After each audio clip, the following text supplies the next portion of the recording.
Bonsoir, je me présente Lisa Lheureux, autrice, metteur en scène et ce soir animatrice de cette discussion avec le grand Robert Marinier pour parler de sa pièce Un conte de l'Apocalypse, publiée aux éditions Prise de parole.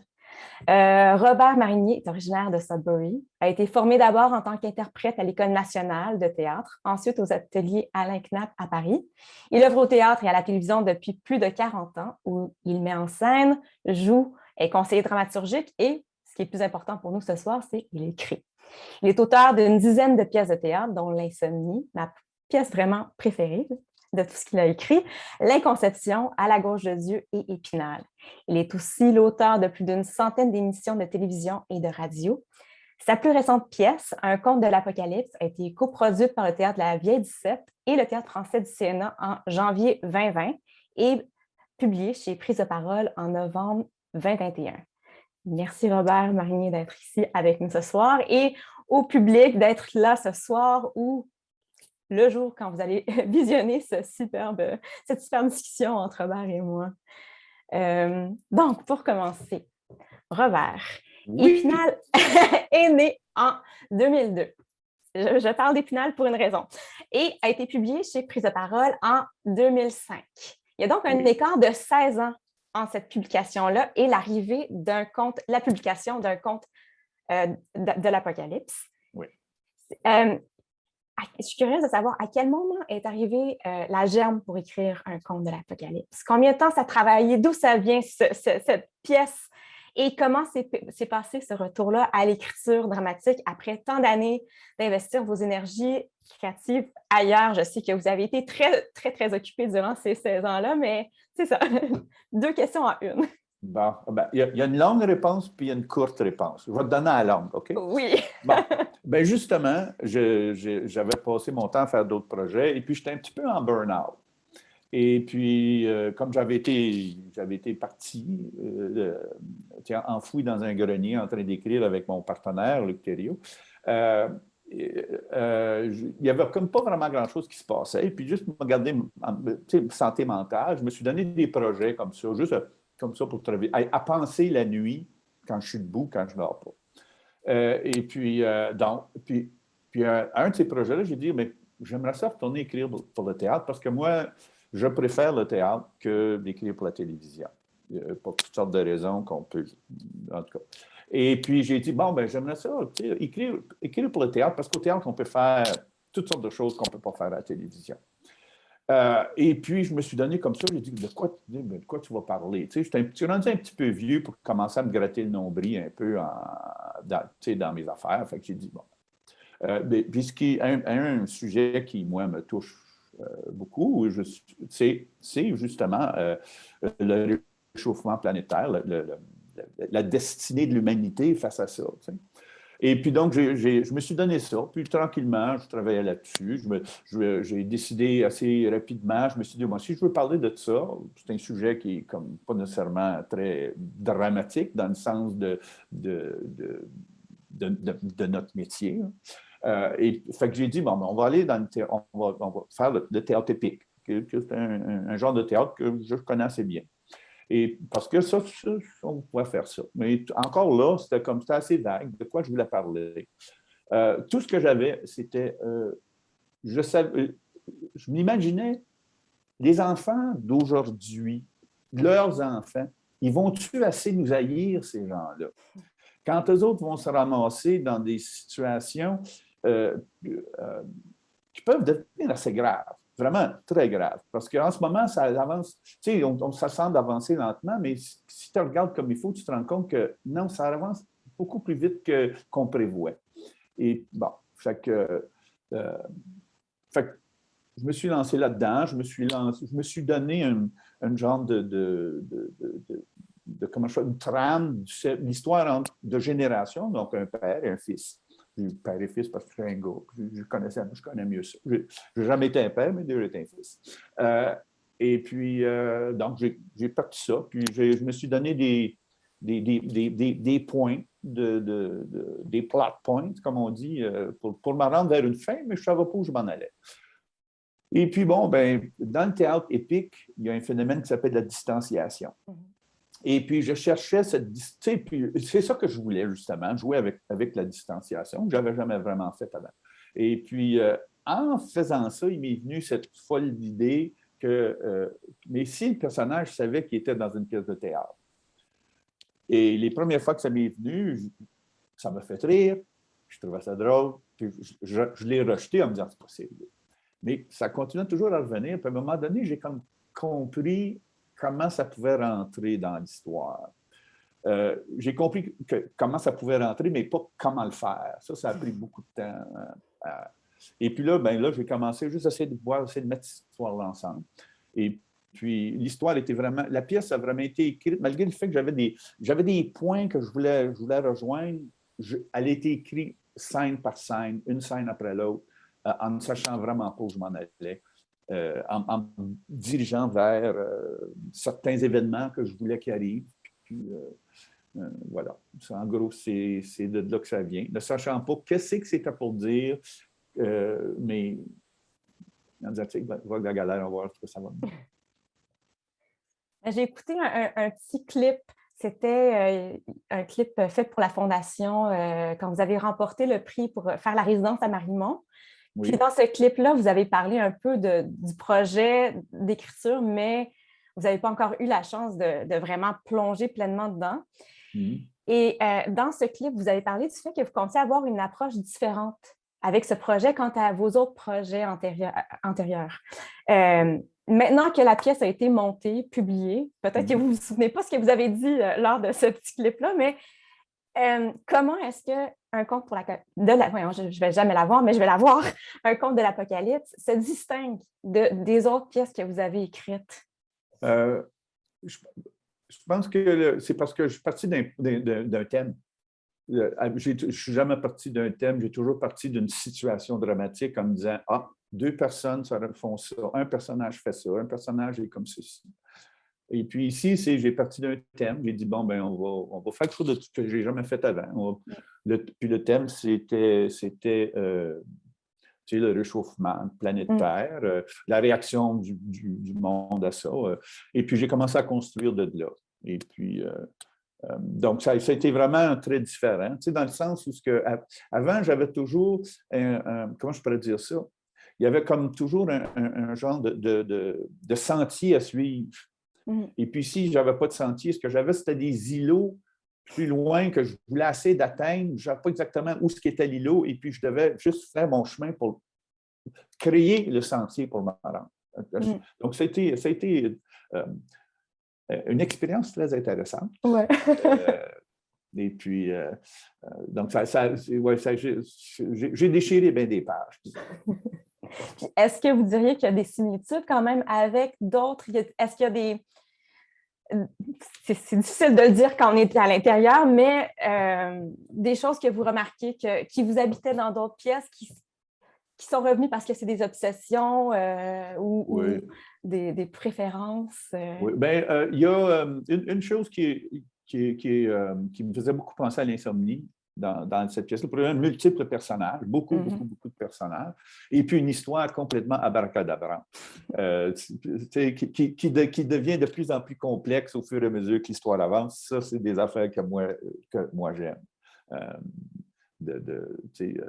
Puis de juste essayer d'amener l'auditoire, parce que pour moi, c'est toujours avec l'auditoire, c'est toujours en pensant à l'auditoire que j'écris. C'est sûr que moi, je vais écrire des histoires, mais notre art, c'est de communiquer avec eux autres. Fait que, et puis, c'est toujours d'essayer de mettre l'auditoire dans de débalancer. Et puis ici, j'avais déjà, c'était très débalancé parce que l'affaire, le théâtre dans le théâtre, la personne qui sait qui est un personnage dans le théâtre, c'était vraiment très, pour moi aussi, très bouleversant.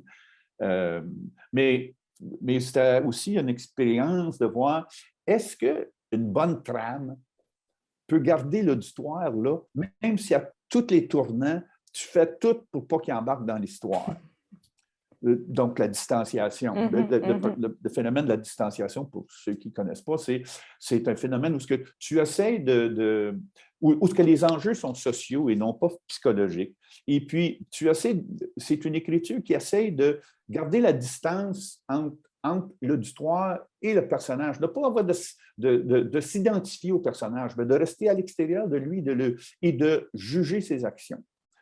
Ça ne marche pas vraiment. OK, je pense que si tu essaies, ça ne se peut pas. Je veux dire, Bertolt Brecht, le créateur de ça, je m'excuse, mais quand tu vois Mère Courage embarquer sa scène en tirant sa wagon, m'excuse, mais tu sympathises avec elle, tu ne peux pas rester distancié. Mais c'est juste de voir, est-ce que tu peux garder le monde intéressé? Si l'histoire continue, qu'est-ce que tu peux faire autour de cette histoire-là pour garder le monde déstabilisé, mais quand même intéressé? C'est ça. Puis, dans ce sens-là aussi, de pouvoir dire, qu'est-ce que j'écoute, pourquoi ils font ça? Et puis de se poser des questions. Ouais. Montrer un peu les mécanismes de... Oui. Il y a un jeu, le théâtre dans le théâtre que vous avez écrit permet ça, de constamment mettre à nu les mécanismes, les pendrillons, le texte, de jamais... il y a un jeu à établir des niveaux vraiment amusants au niveau des personnages. Mais c'est ça, en lisant la pièce, bon, je l'ai vue aussi, mais j'essaie de parler plus du texte qui est plus frais, mais je trouve qu'il y avait une parenté avec Pirandello, Genet et bien sûr Brecht. Puis vous avez dit, vous en avez parlé un peu, le fait que c'est du théâtre épique, donc qui s'oppose à la réalité, qui en fait est plus une évasion de la réalité, mais on va quand même au théâtre pour s'évader, en partie, plein d'autres raisons, évidemment. Ma question ici, c'est comment, en vous appropriant de mécanismes qui ont été pas mal développés dans la première partie du 20e siècle, comment est-ce que vous avez pris ça et amené une touche Marinier pour le 21e siècle, début du 21e siècle? Est-ce que vous avez trouvé votre... comment est-ce que vous vous êtes approprié ce théâtre-là? Moi, je pense que c'est justement avec le côté méta, le côté, je sais que méta, en anglais, je pense que c'est plus apte qu'en français, mais le côté théâtre dans le théâtre, si on veut. Moi, c'est avec ça que... Parce que je pense que si ça avait resté juste, disons, une pièce épique, comme classique, je pense que ça aurait été un petit peu mort. Ça aurait été difficile d'élever ça à quelque chose, tandis que pour moi, c'est rien qu'en faire personnel, là, mais pour moi, le côté théâtre dans le théâtre, ça rendait tout tellement bizarre et puis j'avais de la misère à le contrôler, puis j'aimais bien ça pour pouvoir le contrôler. Que je ne savais pas où ce que ça en allait, puis je ne savais pas ce que j'étais en train de dire. Je ne le savais pas. Tout ce que je savais, que j'avançais vers un genre de point quelque part. Je ne sais pas si spoiler alert, mais l'histoire où le père, à un moment donné, va trahir son fils sans le vouloir, mais il va trahir son fils malgré ses bonnes actions, à travers ses bonnes actions. C'est tout ce que je savais en avançant. Et puis, donc, j'avançais comme ça. Chaque fois que j'écrivais une scène, c'était, bon, là, il y a l'histoire du personnage qui avance. Et puis, il y a le côté théâtral. Donc si c'est pas un qui mène, c'est l'autre. Et puis, donc, je pouvais toujours passer d'un à l'autre comme ça. Si j'arrivais à une scène où tu dis, ça pourrait être un petit peu plate, mais là, on pouvait pitcher du théâtre là-dedans, le côté théâtre, puis rendre ça complètement fou, puis aussi parce que, puis pour rendre ça aussi, comme je disais, amusant pour l'auditoire, parce que je me suis dit, les autres vont peut-être aimer ça aussi, le côté de se faire raconter l'histoire, de quelqu'un qui te raconte les mécanismes de l'histoire pendant qu'il joue l'histoire. Puis je me suis dit, je pense que le monde va trouver ça drôle. Et puis, là, on va voir. Et dans le mot, prochaine question, dans le mot d'auteur, puis moi j'ai eu un plaisir à sortir les différentes pièces que j'avais, puis fouiller là-dedans pour des petites traces, mais dans le mot d'auteur de l'insomnie, vous dites, et je vous cite, publier une pièce de théâtre, ça fait un peu drôle, un peu contradictoire. Le dramaturge en moi a toujours l'impression que le texte va désormais être coulé dans le bronze, immuable. Et comme on le sait tous, l'immuable, c'est la mort au théâtre. Une pièce en tant que telle est montée, une pièce en tant que telle est montée, est en perpétuel changement. Je pense que j'ai peut-être oublié un mot. La production d'un conte de l'Apocalypse Ouais. a été l'une des dernières pièces que j'ai vues en janvier 2020. Mais en fait, en 2020, avant Ouais. qu'on soit tous plongés dans ce qu'on a tous vécu, ce qu'on vit encore, Ouais, ouais, ouais. comment nos vies chavirent. Ça a été quoi pour vous de préparer le texte pour la publication dans ce contexte-ci, avec le sujet de la pièce, avec on est encore en train de voir les crises à travers le monde se multiplier. Donc, c'était quoi de préparer le texte pour la publication? Est-ce que ça continue à vivre? Est-ce que, est-ce que ça bougeait? Si oui, comment? Sinon, pourquoi? Mais ça n'a pas trop bougé, mais juste pour que tu saches, on the side, là, l'insomnie, il a été publié, puis parce qu'on l'a repris souvent l'insomnie, puis je l'ai retravaillé souvent, fait que même là, ce qui est dans le livre, il y a des petits bouts qui ont changé encore. Moi, j'ai tout ça noté dans un livre au crayon, dans des marges, là, puis un jour, je vais le faire. J'ai trouvé ça assez difficile.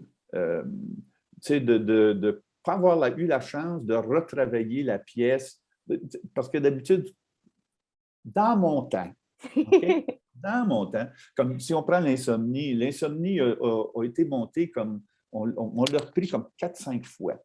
La première fois qu'on l'a monté, qu'on l'a joué, ça durait une demi-heure. La deuxième fois, ça durait 1 heure. Ensuite, ça durait 1 heure et demie. Ensuite, je l'ai repris encore une autre fois. J'ai retravaillé d'autres affaires. L'histoire restait en gros. C'est juste des petites affaires, des liens, des moments à mieux amener des choses, des idées. Tandis qu'ici, je n'ai pas vraiment eu trop la chance de faire ça. Mais il y a eu une production, il y a eu 5 représentations. C'est pas vraiment assez pour pouvoir commencer à voir où est-ce que ça marche moins bien, qu'est-ce qui est trop, qu'est-ce que tu veux changer, qu'est-ce qui n'est pas clair. J'ai pu quand même voir des choses, des petites choses où je me suis dit, ah, OK, ça, je pourrais peut-être faire ça comme ça. Puis il faudrait que je mentionne ça. Puis aussi pour le livre, il y a des affaires que tu mentionnes parce que tu dis c'est pour la lecture, c'est pas pour être monté, ça ici. Ça, c'est pour que les gens vont s'asseoir un peu et lire. Fait qu'il il y a des explications que je mets dedans que je n'aurais peut-être pas mis dans un texte que je vais donner à quelqu'un, à un metteur en scène ou à un groupe d'acteurs. Donc, mais il y a quelques affaires que j'ai faites, mais en gros, je l'ai laissé pas mal comme ça parce que c'est un texte qui est tissé assez serré. C'est un petit côté serré. Là. Fait que c'est un peu difficile de changer des choses sans que tout s'écroule. OK. Question ici, qui est vraiment plus liée au texte. J'ai une question par rapport à quelque chose de concret que vous avez mis, parce qu'on est quand même dans des couches de fiction. Oui. Mais vous nous ancrez quand même dans une réalité. On parle de Elizabeth May, du Parti vert, Radio-Canada, CBC, le lampadaire de la rue Wellington. Et il y a une mention. Puis je vais citer le personnage de le héros, pas l'héros. Il dit « Le gouvernement vient de voter une loi affirmant que tous ceux trouvés responsables du désastre écologique seront jugés pour crimes contre l'humanité, passibles de la peine de mort ayant été votée en loi seulement quelques minutes auparavant. » Ah oui, et afin d'éviter cette confusion, la loi est rétroactive au 23 juin 1988. Que représente cette date pour vous? C'est une des premières réunions mondiales qu'il y a eu justement sur le sujet du réchauffement planétaire. Et puis, il n'y a pas grand-chose qui a été fait depuis. Fait que c'est un peu ça. Surtout étant donné que mes révolutionnaires au début de la pièce, ce sont des terroristes, terroristes peut-être pas, mais c'est des révolutionnaires. Des révolutionnaires, mais verts, là, OK? Ouais. Fait que, eux autres, ils sauraient ça. Ouais. Puis il y a quelque chose, parce que je suis restée prise sur cette date, puis je me suis dit, il y a peut-être comme, oui, il y a le côté environnement, mais en lisant, je n'ai pas lu énormément, mais un petit peu au sujet de James Hansen, puis il parle du fait que la crise est une réalité. Donc là, j'ai fait, il y a peut-être l'aspect de, on joue avec le réel dans la pièce, donc peut-être le subconscient aussi s'est dit, il y a le déni qui est Denis et le déni. Ouais, Il y a beaucoup de jeux de double dans la oui. pièce, mais il y a cette part-là dans la réalité, ce qu'on évite, la réalité actuelle qu'on évite et la fiction dans laquelle on se plonge encore plus loin à chaque fois. Ouais. Ben, c'est un peu pour ça que je voulais des éléments de réalité, un peu comme ça, pour justement qu'on fasse le... Oh, ça, c'est vrai, mais ça, c'est faux, mais ça pourrait être vrai. C'est sûr que le désastre écologique dans la pièce commence assez exagéré et finit très, très, très exagéré. Là.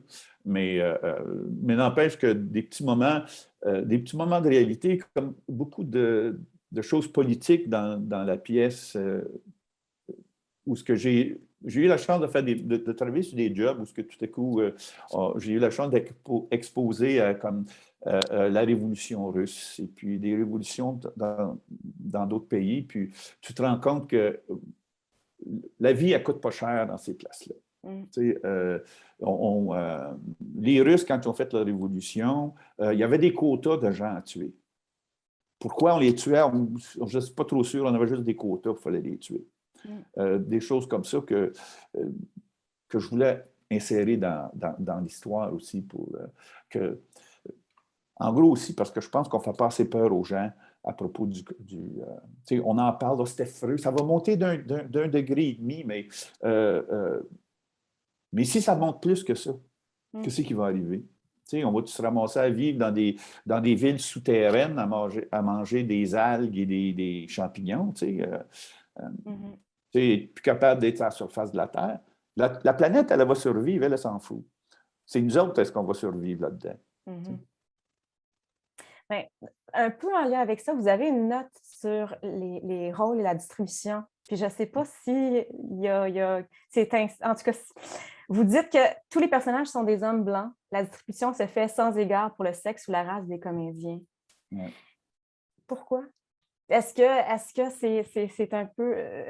Il y a dans la part de responsabilité ou dans le regard de l'auteur sur... en fait, je veux savoir plus à ce sujet-là. Il y a un côté de moi qui aimerait pouvoir dire, OK? Non, c'est à ma réaction à l'appropriation culturelle. Okay. Et puis que, comme artiste, j'ai plus le droit de parler de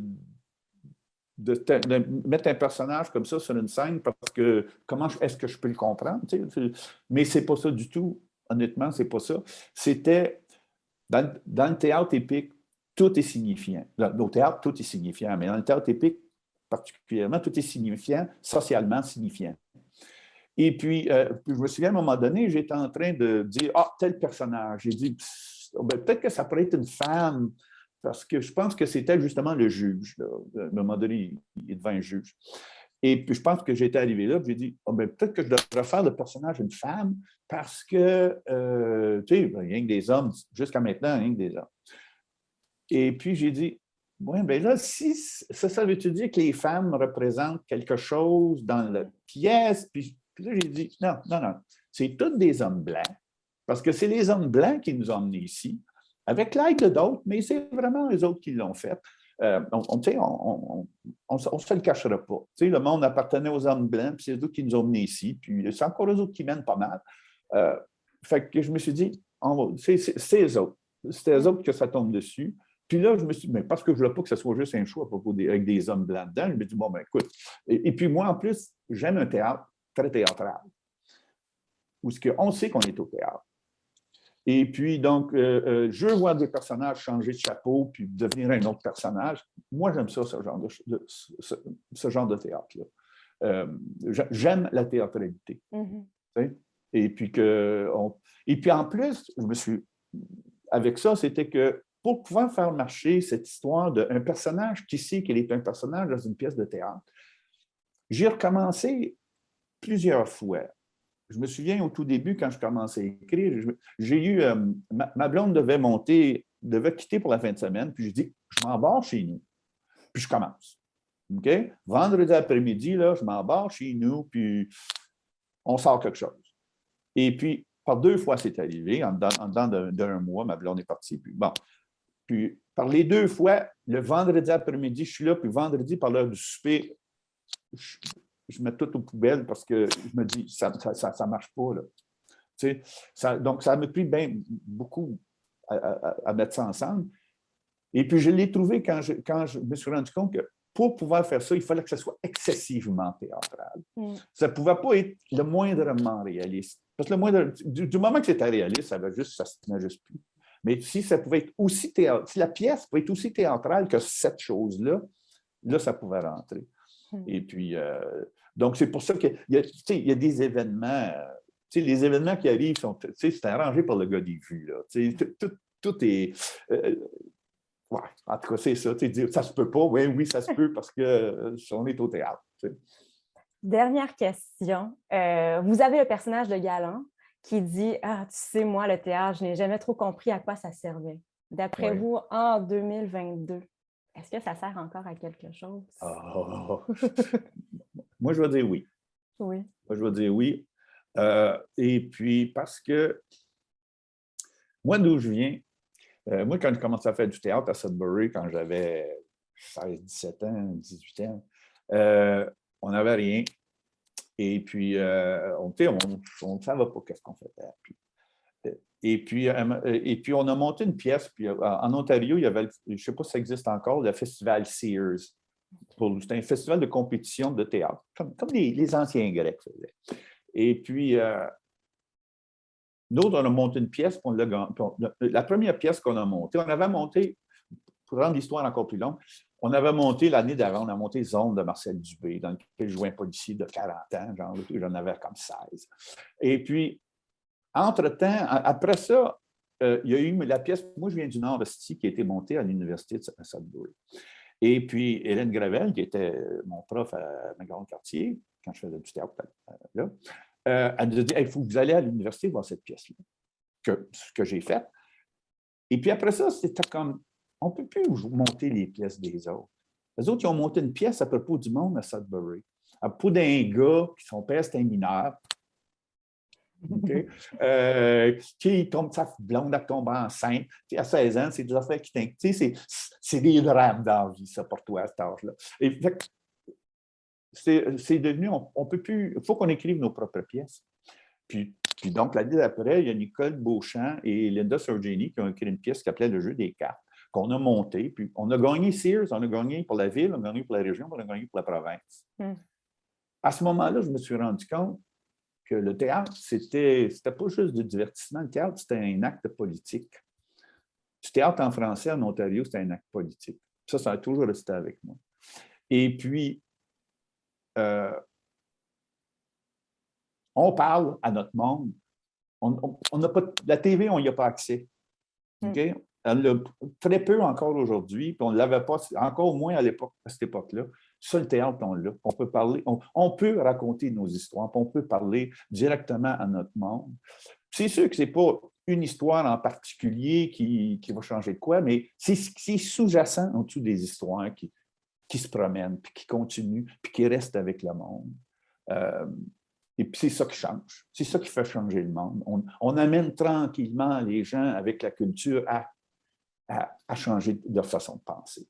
Moi, je pense que le théâtre est très important parce qu'il y a une intimité au théâtre que le cinéma et la télévision ne pourront jamais te donner. Il y a une liberté au théâtre que l'argent impliqué pour faire du cinéma et de la télévision ne pourront jamais te donner. Au théâtre, tu peux faire beaucoup de choses avec très peu. Parce que ce que tu donnes, tout ce que tu as, c'est je te raconte une histoire. Je peux te la raconter comme dans l'Insomnie. Une personne joue tous les personnages. L'Insomnie a été conçue pour être jouée dans un carré de 2 mètres par 2 mètres. On avait plus que ça, mais dans le fond, ça a été conçu pour être joué comme ça. Oui, le théâtre est toujours important en 2022. Merci beaucoup, Robert. Merci pour cet entretien. Puis je suis contente. J'ai hâte de pouvoir jaser plus en personne la prochaine fois. Bon. Pour les gens qui ont pris le temps d'écouter, il est possible de bookiner en ligne sur le site du Salon du Livre, dans la section Mon carnet au slow.qc.ca ou dans une librairie près de chez vous.